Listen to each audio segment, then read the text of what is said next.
Welcome. It's a Saturday, and I'm so glad that you guys are here on this Saturday at 12 o'clock Pacific time. Welcome to the Los Angeles Pacific Film Festival presented by Visual Communications. Thank you for joining us today for our C3 Converse, Artist Conversation in partnership with ADOC and OYEATMF. Thank you to all of our partners who made the 36th Annual Los Angeles Asian Pacific Film Festival possible. Thank you especially to the Academy of Motion Pictures Arts and Sciences, Sony Pictures Entertainment, Comcast NBC Universal, California Arts Council, SAG-AFTRA Producers Industry Advancement and Cooperative Fund, the National Endowment for the Arts, HBO, and Warner Media. That's the housekeeping stuff. Hey, but we're here. It is noon. We're going to be doing this every Saturday at noon together with ADOC and OYATMF. So mark your calendars next Saturday, the following Saturday after that during the LA Asian Pacific Film Festival. I'm David Magdale. I am one of the founders of OYEATMF together with Vince Johnson. OYEATMF stands for Open Your Eyes and Think MF. And we established this platform so that we can provide opportunities for a lot of these filmmakers in our films who have been on the margins who don't necessarily fit within the industry kind of ecosystem. But we wanted to find a way that we can, get our films, our filmmakers out to the world. So that's why we started OYEATMF. And we have films that are in virtual cinema, and we're utilizing that platform, and we'll be doing other discussions as well, because we feel like all of our filmmakers need the support. We look back in 2020, this was the time for change, and this is what we needed to do.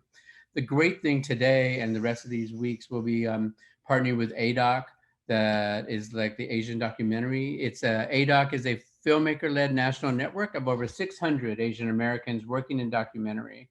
We are mainly filmmakers, both award-winning veterans and emerging, but also include programmers, writers, journalists, curators, funders that work to increase the visibility and support of Asian Americans in the documentary field. Both of our organizations you can find on Facebook, and you can join them. I highly recommend that to you. So this is exciting. And today, this is our first in the series. And it's an important one because we're going to be talking with the filmmakers of Finding Yingying. Finding Yingying is part of the LA Asian Pacific Film Festival that's on right now virtually. If you haven't seen the film, make sure you go on to our programming website and make sure you take a look at this important film. In the chat, there is also a description of the film itself, so take time to take a look at that too. But let me just bring on our two panelists that we'll be having our discussion with.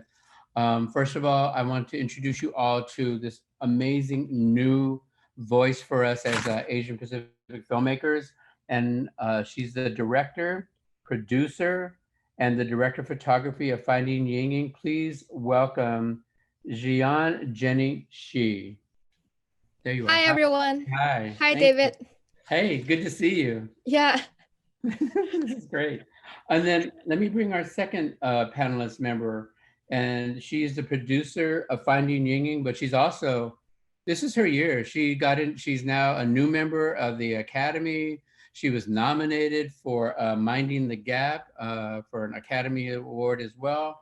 And she's got so many new projects that are popping this year. So she has Finding Yingying, she has Wuhan. She has Missing in Brooks County. And then in this film festival, she's also been a consulting producer on a number of films. Down a Dark Stairwell, First Vote are the ones that come to my mind. Please welcome the incredible Diane Quan. Hi, Diane. Hi, David. Thank you. You're welcome. It's so good to have all of us here together, during this stay at home. And I really am loving that we're all able to do this in this way. I think COVID, pandemic, and Black Lives Matter and George Floyd has really woken us up to communication and to how important it is for community and for community building. And through this process, I think what Zoom and what LA Asian Pacific Film Festival has been doing and all of our organizations going virtually, it's even brought us closer together in some form or fashion. I mean, I miss that we can't be gathered together and really, feel the collectiveness of everybody. But I think it feels like we're even more connected during this time of unknowing and, everything that's going on. So I really appreciate that you guys took the time out today. And I want to give a shout out to the audience. Thank you for joining us today, because it's really important that we're all here. So let's talk about this film, Finding Yingying. And I want to go to you first, Jenny. I want to give us a background on the film, and then how did the story come about, and how did you make this into a film? Yeah, so Finding Ying is actually a story about a talented young woman and how much her life has touched others. The story started 3 years ago. It was the summer of 2017. There was a Chinese international student. Her name is Ying Zhang. She actually disappeared from the campus of University of Illinois at Urbana-Champaign.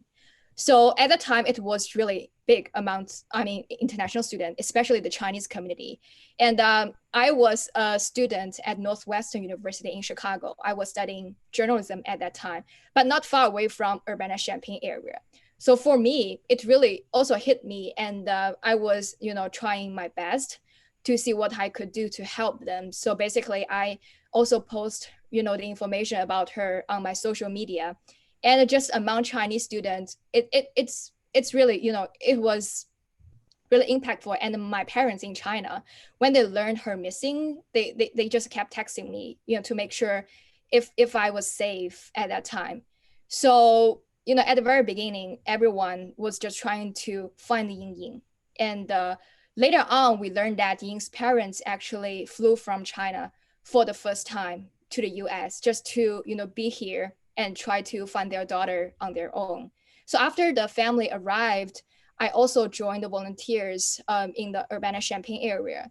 I think at that time, there was a group of Chinese, a big Chinese community in Urbana-Champaign area. Along with other Chinese international students, some people would help the family with translation. Some would, just deliver food to the family, because only the boyfriend, he knew English, and the rest of the family, they knew nothing about America. They knew nothing about language and culture. So it was very difficult for them. And I first started as, someone just like a volunteer. I would spend time with them. And sometimes I would help with translation, things like that. But meanwhile, I was thinking, what I could help. I don't have like a lot of time or a lot of money to donate, things like that. But I have my camera, and I learned journalism at school.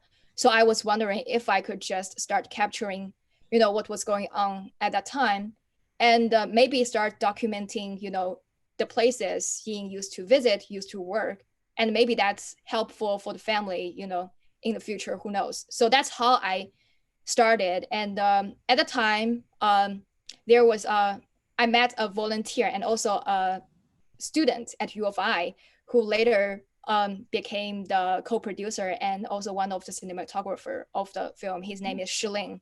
So I was just so grateful that it's, he was also a Chinese international student at that time. So it's basically, we started to, documenting what was going on at that time. And just, we didn't really know we are going to make a film or whatever. We just started filming. And then when did you think about making this into this feature film, or what was that process like, in terms of like, you guys were filming this? Because what I like about the film is like we're following this story as it unfolds and unfolds. It's not archival. This is like as we go along, and we're going along with you as the filmmaker on this journey as you uncover these different parts of the story. We get to meet the parents who come over from China, and you can really feel their angst and their terror about, not knowing where their daughter is. But when did you feel that this was something that you could turn into a film? Yeah. So in 2017, the family spent, I think, almost 5 months in the US. They left for China in early November.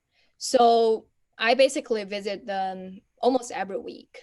And I would say like most of time I spent with them was without camera, because I would say like at the very beginning, everyone was just trying to see, what we could provide the family. Sometimes it's just, the time spent with them. And I also have a lot of friends in Champaign. So it was also good for me just to go down to Champaign and visit them. And I would say like the more time I spend with the family and the more I learn about who Yingying was at that time, I really see, sort of like similarities between Ying and I. And also sometimes when I saw Ying's father, he really looks like my father. And Wow. when I was with Ying's family, Ying's mom would always say that you look like my daughter.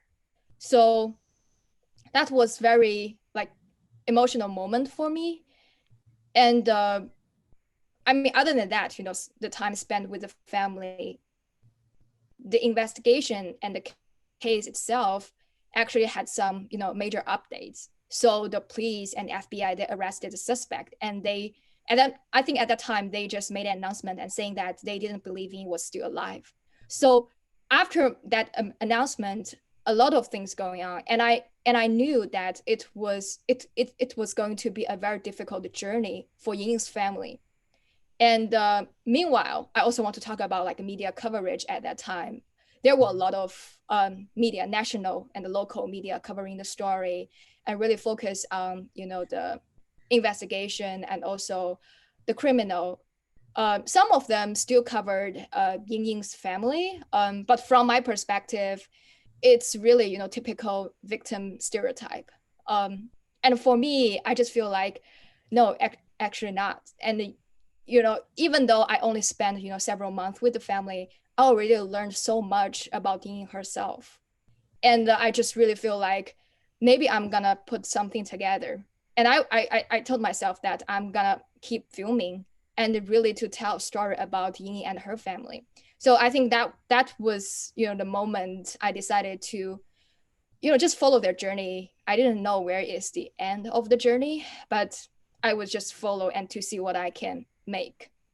Yeah. I think that's what's fascinating about your film because, on paper, everyone can say, wow, this is like a true crime story. And we've seen some of those stories and what those come out to be. And unfortunately, I saw the one that was on Dateline.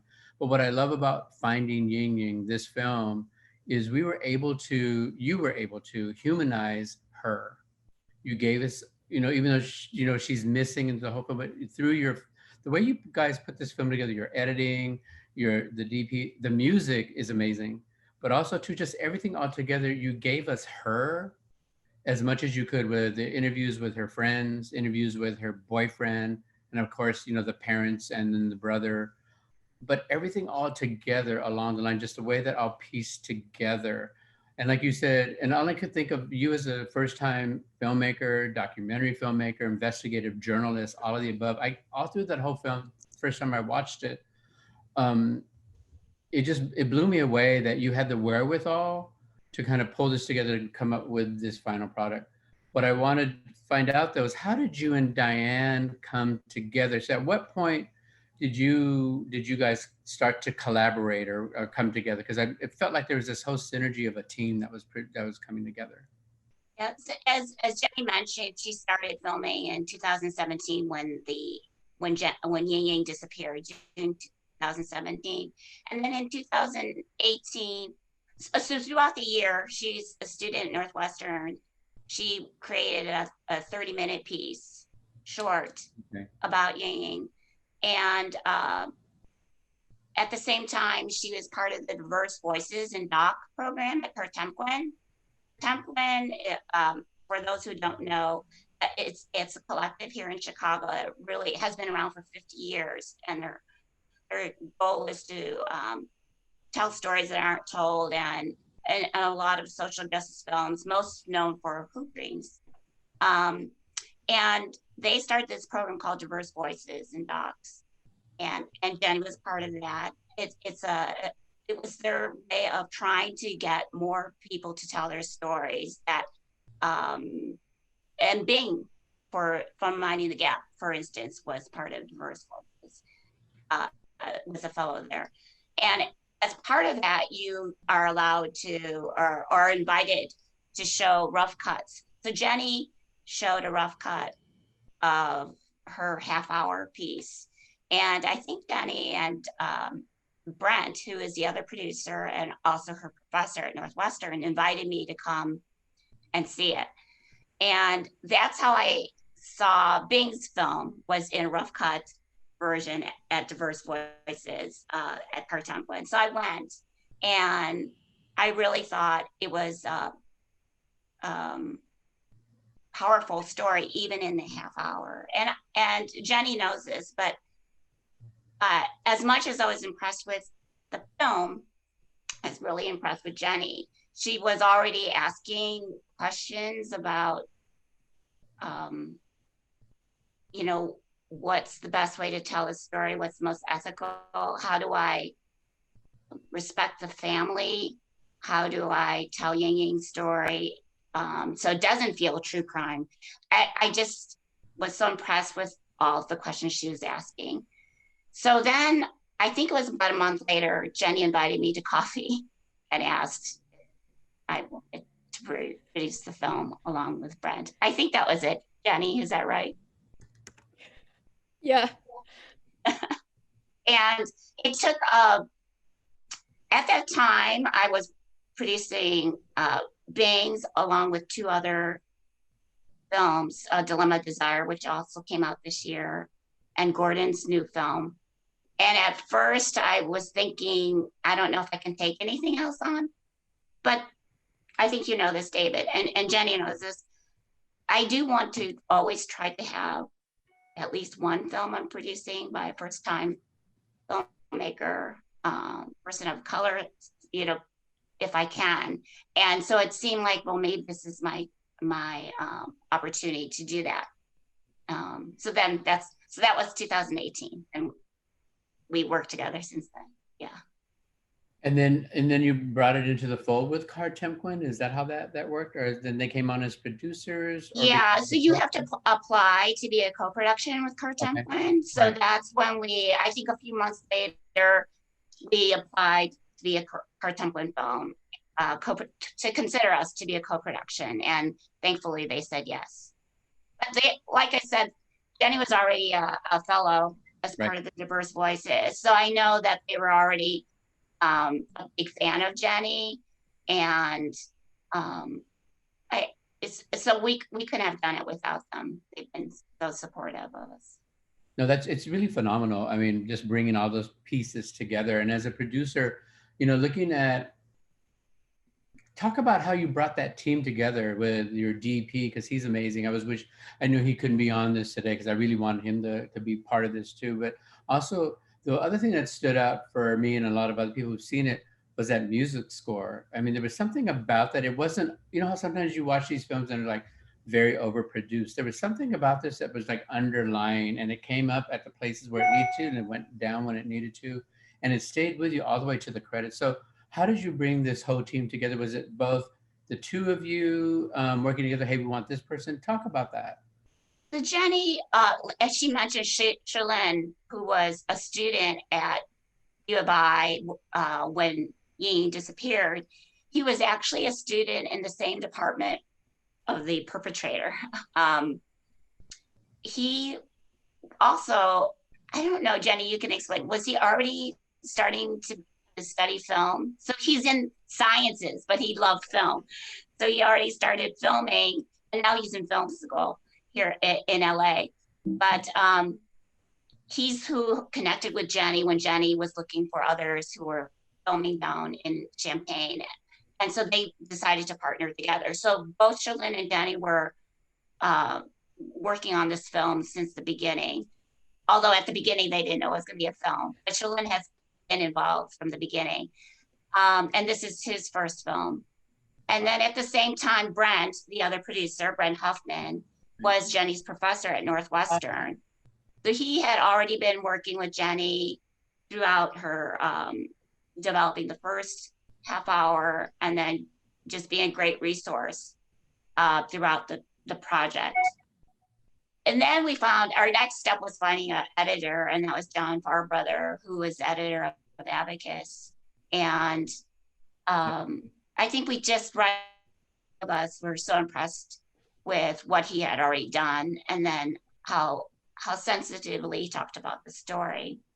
And in terms of our music, it's by Nathan Halpern, who also composed the music for Minding the Gap. I think I suggested maybe 3 different composers to Jenny, and they just love Nathan. And I give a lot of credit. Nathan is so talented, and he had a really short window to compose. But they started using his music even as temp music so that they could start thinking about the sound. And I give a lot of credit to John and Jenny too, because they gave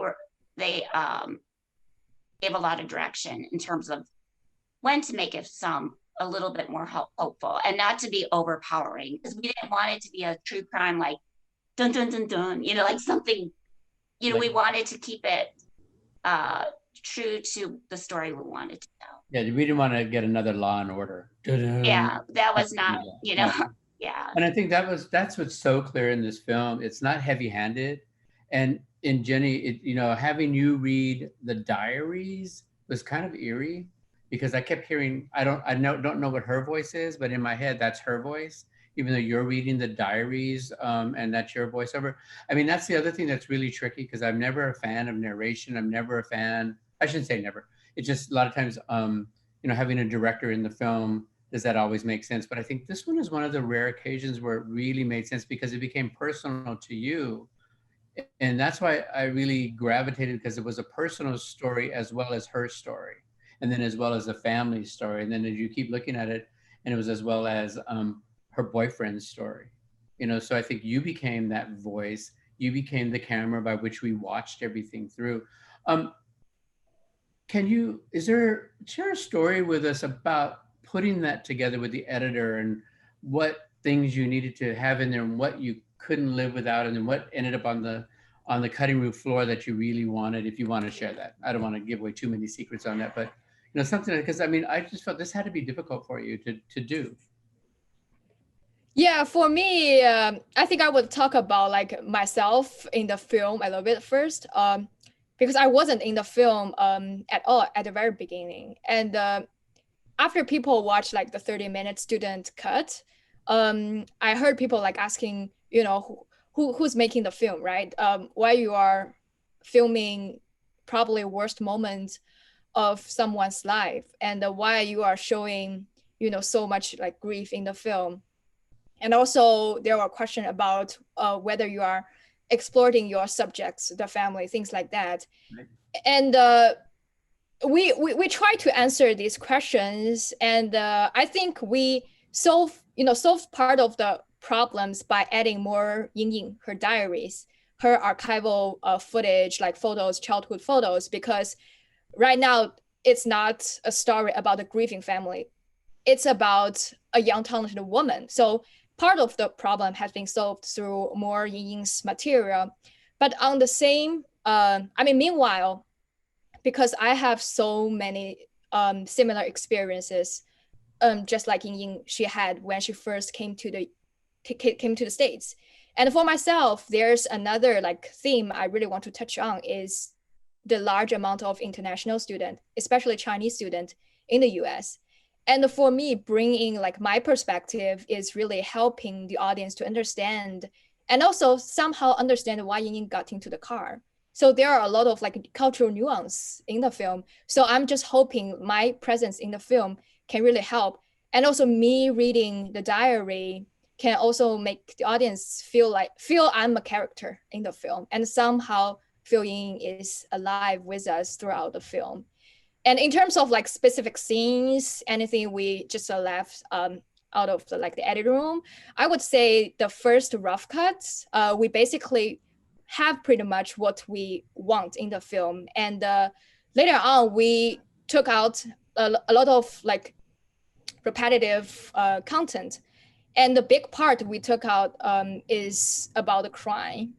I would say like in post-production, our editor John and we had a lot of conversation, and Brent, Diane, they also give us a lot of input about, how much crime we really want to tell about Yingying, and how much crime we really want to tell, and how much Ying's story and her family story we want to tell.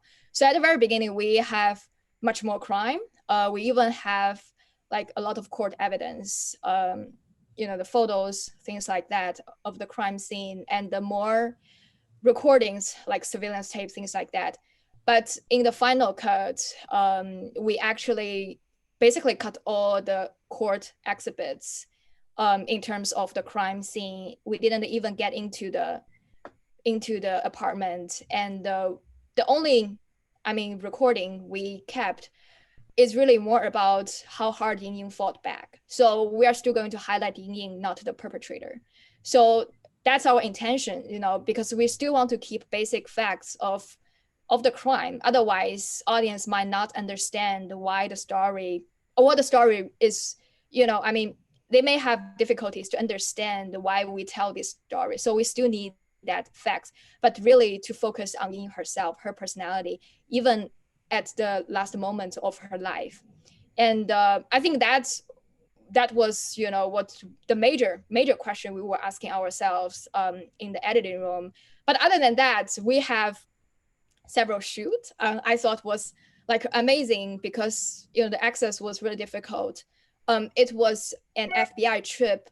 So basically, the trial happened in 2019, but in the summer of 2018, the FBI actually flew to China to collect testimonies from Ying's friends, colleagues. And those testimonies were used in the penalty phase of the trial. So we were able to capture some of that footage. And like at the very beginning, I was really excited about, the footage we got. I just feel like, oh, we just got access and film everything.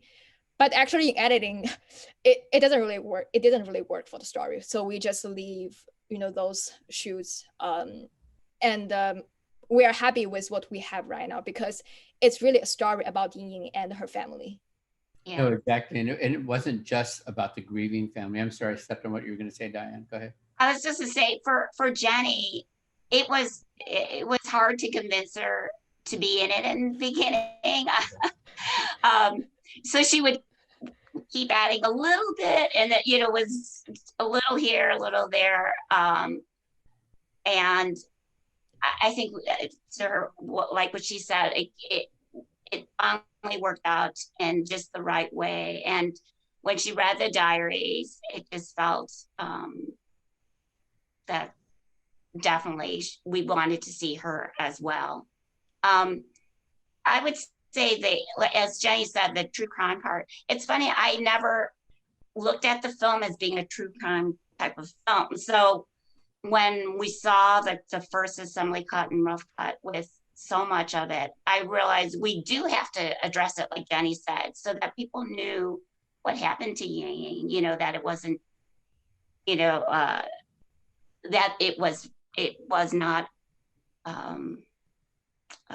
something that we should not talk about. But we had to decide, what do we leave out, including like how much do we show the perpetrator.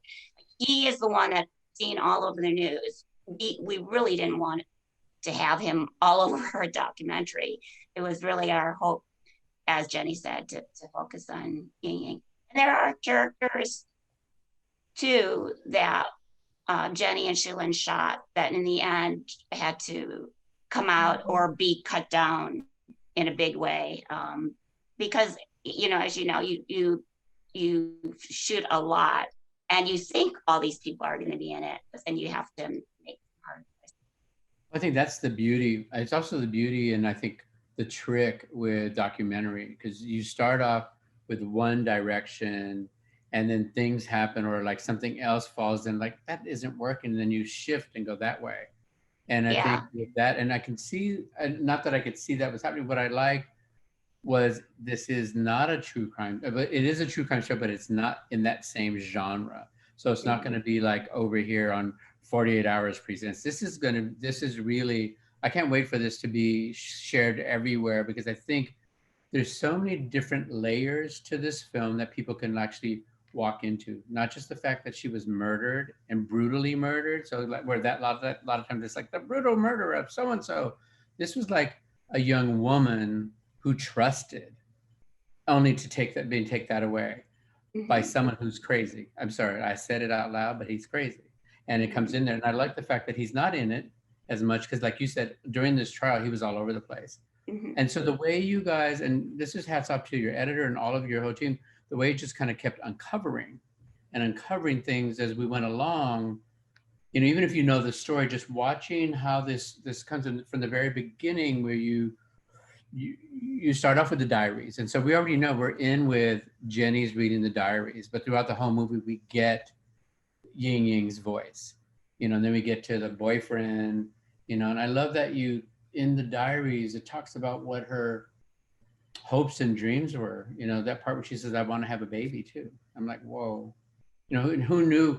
It's like this, who knew what was around the corner? And it's so like the timing of this film in this way, for this to come out now, as people still don't know what's around the corner. For me, that's like, it just all makes a whole lot more sense. So I think the film brings you into that way. I'm sorry, I don't mean to ramble, but there was something, the way that it just was layered out in that way. And it feels like when you guys got it to this final cut, where you guys, obviously you're happy with it. Talk about getting to this place, you know, and it felt like there was a lot, like you said, you shot a lot. And then how much to show of like the girlfriend of the perpetrator. Well, I could call him murderer, the girlfriend of the murderer. Let's just call it what it is. Yeah. I wanted to say, Jenny could talk about the girlfriend, but to Jenny's credit, you know, she had met the girlfriend and gave her a letter to ask her if she would be willing to be filmed for our documentary. And she was approached by so many media outlets. My bad. And she had already said no to everyone.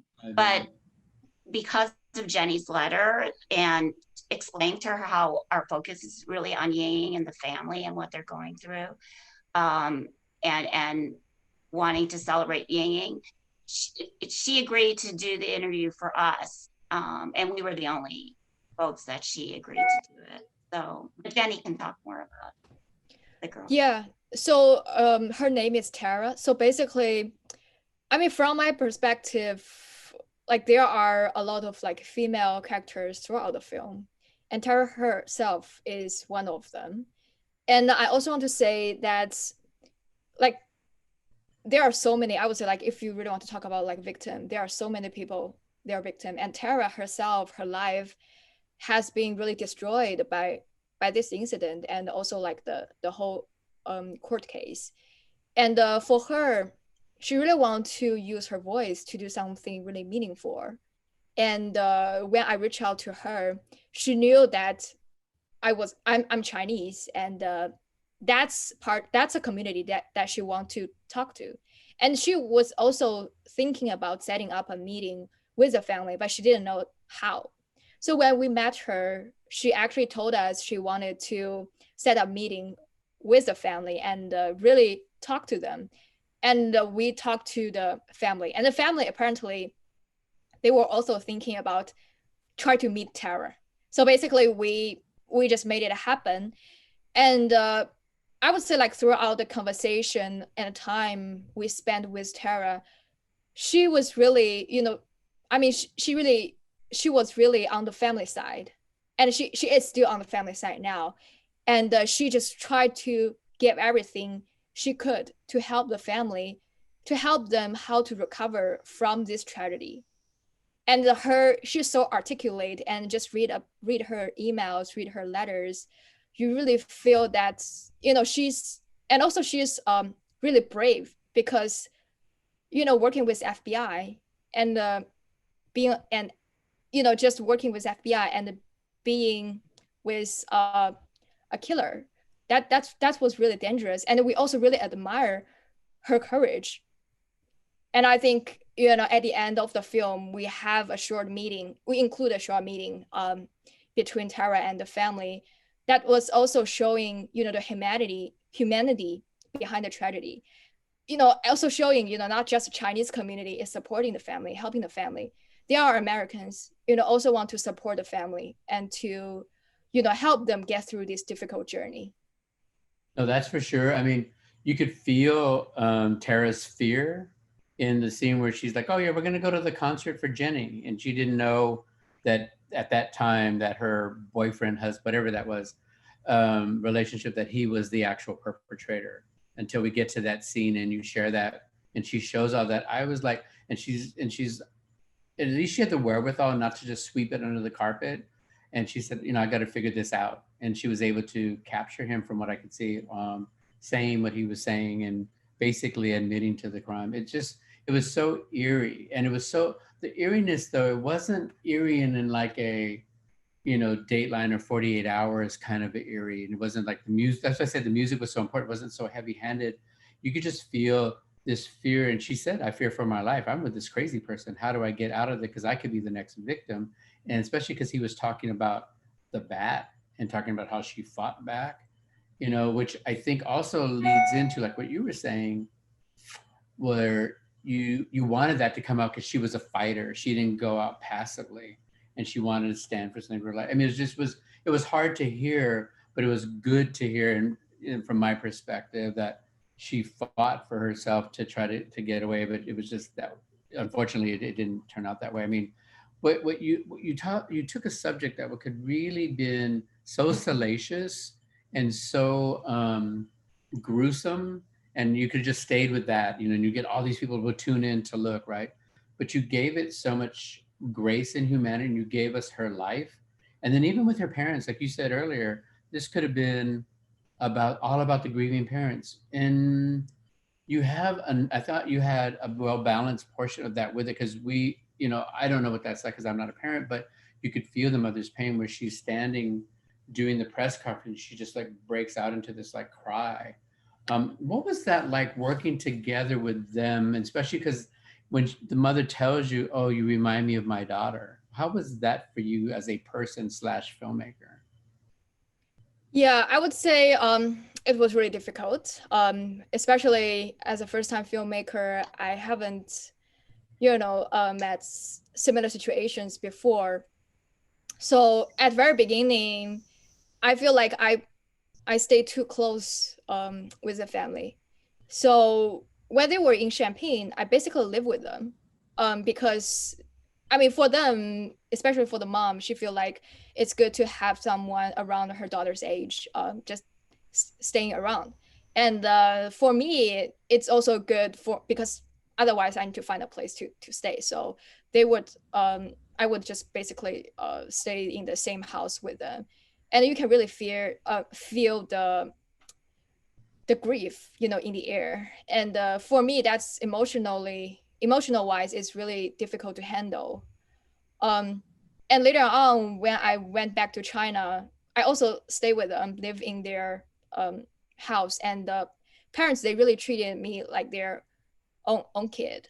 And they would, make delicious food, and sometimes would ask me if I want to have bubble teas, things like that. So it was really sweet, the moments and the time. But for me, I really have like mixed feeling, because on the one hand, I feel like if the mom would feel better, like seeing me around, I think that's great. At least maybe that's some sort of comfort to her. But on the other hand, because me being there, basically my existence kept reminding her that she's daughter is probably gone, and there's someone else just staying with her. So for me, it's just a really mixed feeling. And also later on, I think during the trial, sometimes I just really try to figure out how to maintain a relationship as a family friend versus a filmmaker, because we really had a difficult time to like maintain stable access. And also because we want to tell a story from the family's perspective, and we really want to respect the family, which means, when it goes to trial, when it went to trial, there are a lot of moments that the family would be like devastated. And if you think about all the stuff as a family friend, maybe it's better to leave them alone. So as a filmmaker, we can't really film. So for me and Shilin, we were at the trial basically every day. So we would try to make choice on a daily basis. maybe today is a good day, you know, maybe the family, they're comfortable with filming, but on ourselves, before we ask, we also have to assess the situation every day. And there was time, I think I also mentioned in the film, it was during the guilt phase. We actually lost access the entire guilt phase because the family, I mean, emotion-wise, they just can't really handle. And for them, it was difficult to sit in the trial every day to hear about details. And then, you know, finish the trial and for us to film them. So it was very difficult for them to handle. So we ended up not filming them the entire guilt phase. And then during the break, Shirley and I would have dinner and lunch with the family. And because the trial was in Peoria, and there wasn't many Chinese community, Chinese, you know, they're supporting the family. So it was basically Shirley and I drove them anywhere they wanted to go. So if the prosecutor wanted the mom to record a testimony, basically Shilling drove the mom to the courthouse. So we were also doing things like that. And in the penalty phase, we were able to like film around the trial again. So film the reporters outside the courthouse. And we really limited our time with the family when it comes to production. So we would let them know that, okay, maybe we want to do a 10-minute interview, just like that. So we would just, I mean, for me, it's a learning process, you know, try to figure out how we can take care of the family, their feeling, their emotion. But at the same time, we want to make sure that we get the footage we really need to tell a good story. And also, I think, you know, gaining the trust of the family and, you know, and making sure that they trusted you to tell that story. It's really interesting because that brings up a whole nother topic about, as we're all talking about this in the documentary world, who gets to tell the story, who should be telling this story. And it's interesting because I think for you, being who you are and you're international student and you're Chinese and all this, I think this is one of these times where this was the most perfect person to tell this story. Because I think someone outside of the cultural norms would not understand what that culture is, would not know when to pull back and not ask that question, or when, and could feel what that cultural nuance might be that the parents might not, that no one, that other people won't be, you know, really sensitive about. Diane, can you give us some insight on that, and, you know, what your thought is? This is a topic that's really come under a lot of discussion right now in the documentary community as to who should be and who gets to tell the story. Yeah, I think, and that's why I was very drawn to the story too, actually, was because Jenny was telling the story. You know, when I found out that she was an international student, Shilin was an international student. Actually, when we were starting the conversation, after I don't even know if I could get to be a producer, she was sharing with me her experiences as an international student and why she wanted to tell Yingying's story. And to me, that's a big reason why I wanted to work on this, because it was Jenny telling the story and Shilin telling the story. And I had a big realization too. Like, I don't think I could have told the story as American-born Chinese. I realized I had come in with some of my own ideas about what an international student may be like in terms of their goals or their comfort level here in the United States. And so Jenny shared all that with me, that I think only because she's an international student, she could relate so much with Yingying. And another thing, you know, like you talk about the nuances, I'm trying to understand. Lots of people ask, like, why would Yingying go into the car?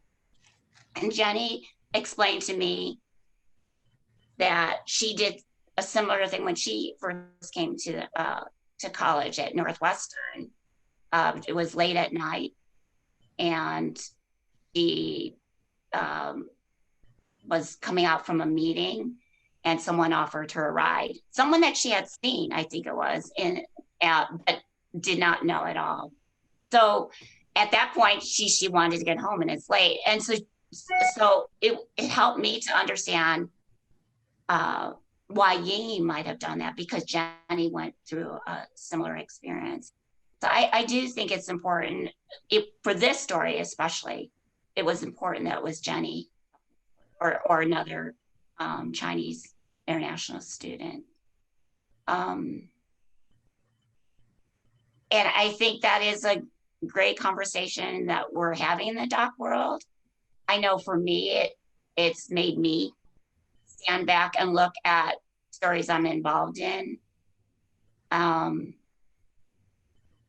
whether the right person is telling the story. I have to say, it was really with Jenny's story that it made me start thinking about that. Who is the right person to tell the story? And now that the conversation is happening, we have this thing at the DPA, which is the Documentary Producer Alliance, and they had this wonderful speaker in telling us, like, how much are we complicit in what is happening, and how much do we have to look at what can we do to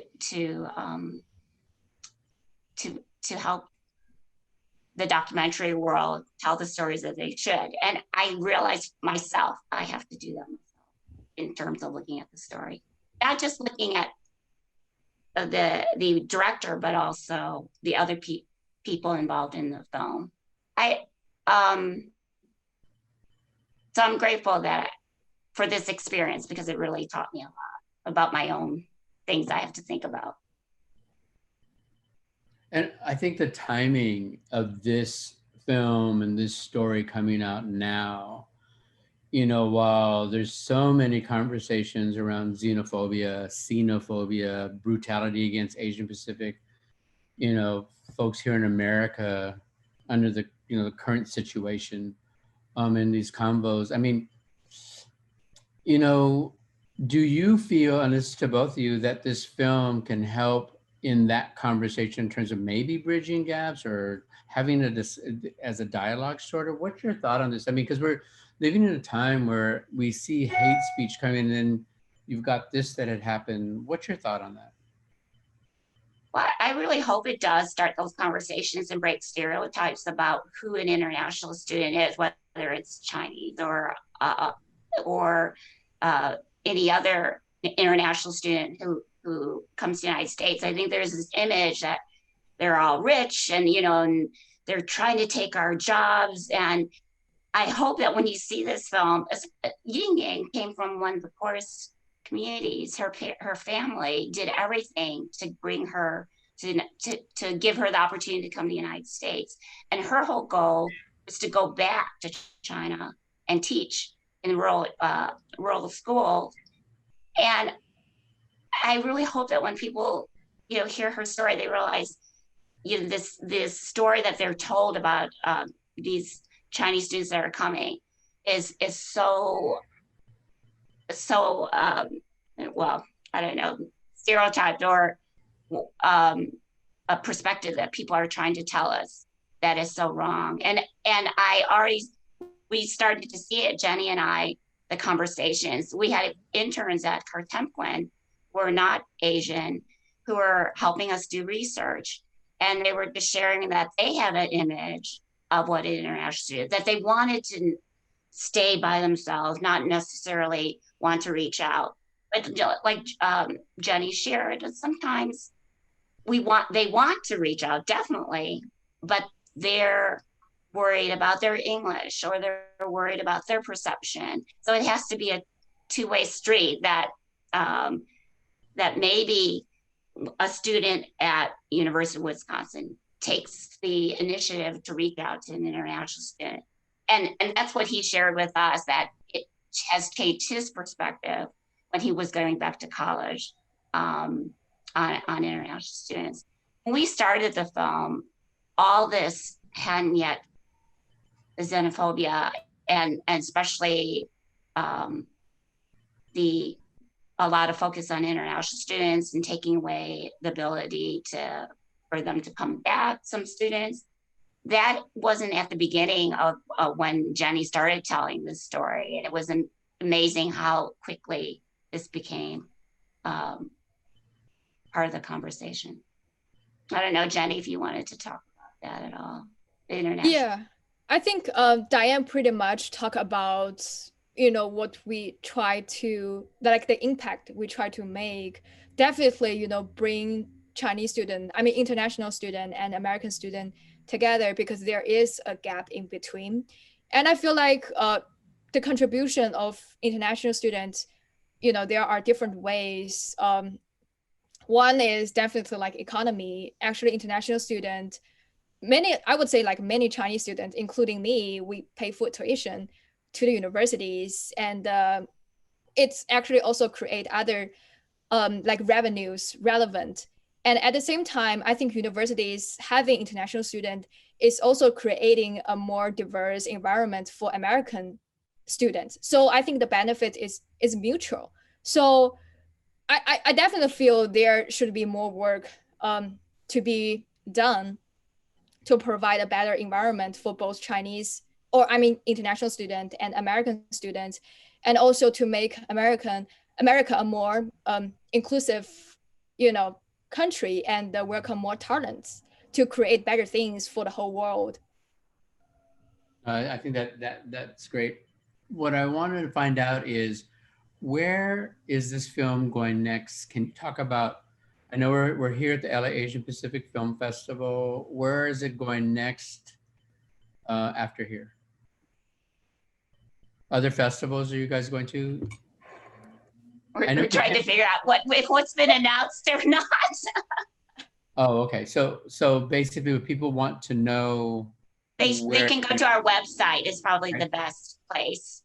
The next one that I saw was Heartland. You guys are going to go to Heartland Film Festival. Does that sound right?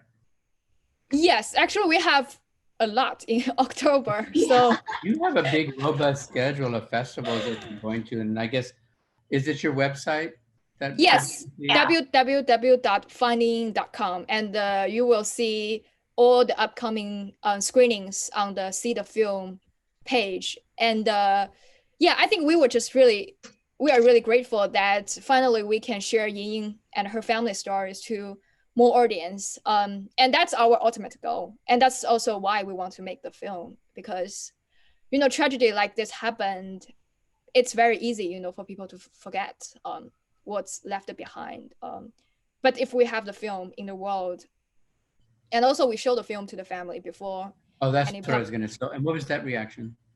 Yeah, I mean, we were really nervous at the very beginning, because we feel like we put a lot of like family conflicts, and some emotional moments in the film. And I know that the family, especially when they are like in the public place, they try to compose themselves. And I understand that's quite Chinese. And I myself, yes, I don't want to really show my emotion in public. So I was afraid that the family, like the father and the mother, they would have like problem with that. But actually after the screening, they were okay with, what in the film. And they just feel grateful that, there's something capture their difficult journey, and they really want to show people, what they've been through. And meanwhile, we include a lot of Ying's diaries, and we tried our best to bring her life throughout the film. So they just feel, it's great that they have something about their daughter. Yeah, I mean, the process was like emotional. Like for me, we plan to invite a family. We actually plan to fly them to attend South by, but because of COVID, everything canceled. And like we don't want to just throw them a link and let them to watch the film alone. So we didn't do that. We actually, like I asked two of my friends in China who actually download the film on their laptop. So they visit the family in person. And Shilling and I, we Skyped in. So we were watching the film in real time with the family, and we saw their reaction. And because like we add Chinese subtitles, but because the mom, she can't read Chinese. So one of my friends actually like interpreting real time to the mom. And in that way, whatever questions the parents had, they can just ask us immediately. And for the boyfriend, we sent him the cut because he didn't want to like watch the film with us. And I totally understand. So we just sent him and to show the film in a way that he preferred. So that's how we made it. Yeah. And then our last question, because we are running out of time.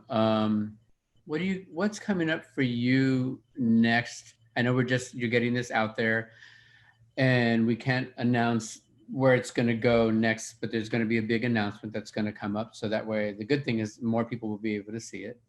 But Jenny, for you, in terms of other projects, what are you looking to make? What is your feeling now that this is your first feature? I mean, this is pretty amazing. Is there a certain path that you want to go on and other types of films that you want to make?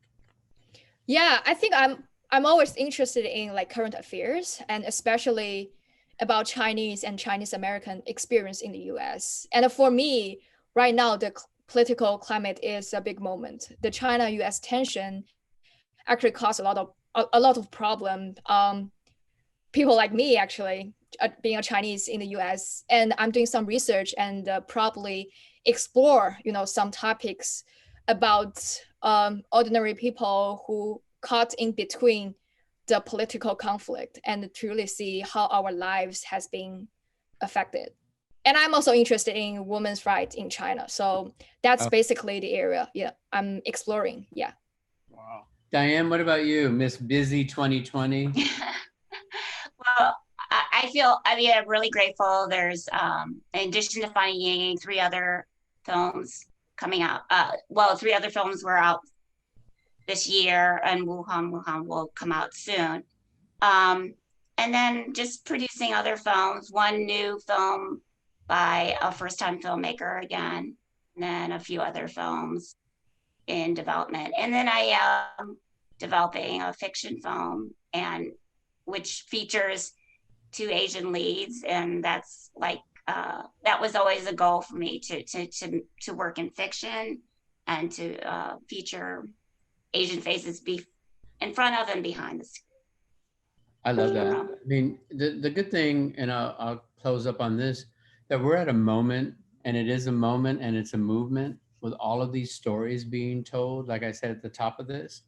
And we are so proud and so pleased that we have so many people that are working in front, behind, on the side of the camera, wherever they can. And to all those people that are in the chat room, wherever you are that are watching this, we can only encourage you to tell your stories or tell that story that means something to you. Because I think this is our time to do this. People are really looking to hear from our voices.